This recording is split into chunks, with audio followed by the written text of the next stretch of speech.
आपल्याकडे अशी एक म्हण आहे की तळ राखील तो पाणी चाखील। काही जण या म्हणीचा अगदी पुरेपूर योग्य वापर करत असतानाचं आजूबाजूला पाहायला सुद्धा मिळतं।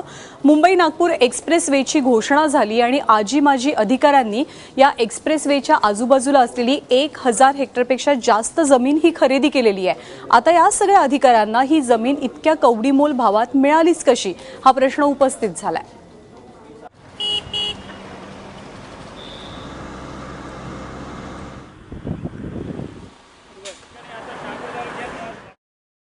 मुंबई नागपूर समृद्धी एक्सप्रेसवे 710 किलोमीटरच्या या 6 पदरी रस्त्यामुळे महाराष्ट्राच्या विकासाचा चेहरा मोहरा बदलणार आहे।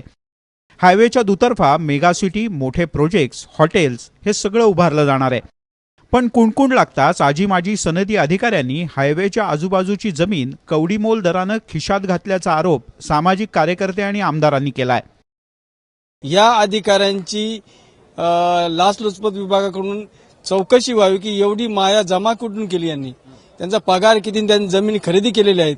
आणि म्हणून याच्यावर मुख्यमंत्री महोदयांना सुद्धा आम्ही या ठिकाणी आमच्या संघर्ष समितीने पत्र दिलेलं आहे की याची चौकशी करावी। अगदी मुख्य सचिवांचा पगारही 2 लाख रुपयांपेक्षा जास्त नाही। मग प्रांत आणि अतिरिक्त जिल्हाधिकाऱ्यांसह इतर अधिकाऱ्यांनी काही हजाराच्या पगारात लाखो करोडो रुपयांची शेकडो एकर जमीन कशी खरेदी केली हा सुद्धा प्रश्नच आहे। की अशा प्रकारे काळ्या धनाच्या माध्यमातून गोरगरीब शेतकऱ्यांच्या जमिनी खरेदी करायच्या आणि राज्य शासनाच्या मिळणारा जो भरभक्कम मोबदला आहे तो मोबदला लाटायचा आणि स्वतःचे काळे असलेले पैसे पांढरे करायचे, असा जर काही अधिकाऱ्यांनी डाव रचला असेल तर माननीय मुख्यमंत्र्यांनी, राज्याच्या गृहमंत्र्यांनी ताबडतोब लक्ष घालून अशा सर्व अधिकाऱ्यांची अँटी करप्शनच्या माध्यमातून चौकशी करावी। मुंबई नागपूर एक्सप्रेसवे भाजप आणि विशेषतः नितीन गडकरी यांचा महत्वाकांक्षी प्रकल्प। 710 किलोमीटरचा 6 पदरी हायवे 2 टप्प्यात पूर्ण केला जाणार आहे। मुंबई, ठाणे, शहापूर, घोटी, नाशिक, औरंगाबाद, अमरावती ते नागपूर असा मार्ग असेल। 2019 पर्यंतच्या पहिल्या टप्प्यात 4 पदरी रस्त्याचं काम होईल। रस्त्याचा एकूण खर्च सुमारे 30,000 कोटी रुपये इतका आवाढव्य असेल। या रस्त्यामुळे मुंबई नागपूर हे अंतर 16 तासांवरून थेट 8 तासांवर येईल। हायवेलगत मोठे उद्योग, शैक्षणिक संकुलं आणि हॉटेल्स उभारली जातील। या प्रकल्पात स्थानिकांना पार्टनरशिप देण्याची योजना सरकारनं आणली, मात्र ती फसवी असल्याचा आरोप सामाजिक कार्यकर्ते करतात।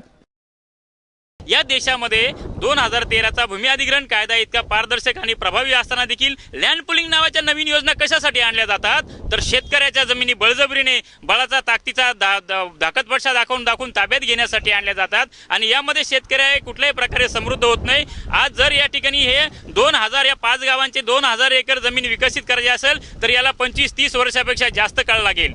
मग तुम्ही सांगा या आमच्या जमिनी विकसित होतील कधी? आज आमच्या हातात दमडी मिळत नाही। शेतकऱ्याला आज रोखीने 1 रुपया दिला जात नाही। दिले जाते काय तर भागीदारीचा भूखंड की जो डेव्हलप व्हायला, विकसित व्हायला आणि विक्री व्हायला प्रत्यक्षात 20-25 वर्ष जाईल। तोपर्यंत शेतकऱ्यांनी जगायचं कसं?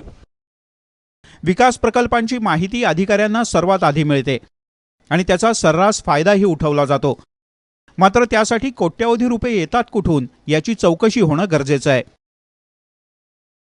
सुहास रेळेकरसह ऋत्विक भालेकर, एबीपी माझा, नागपूर।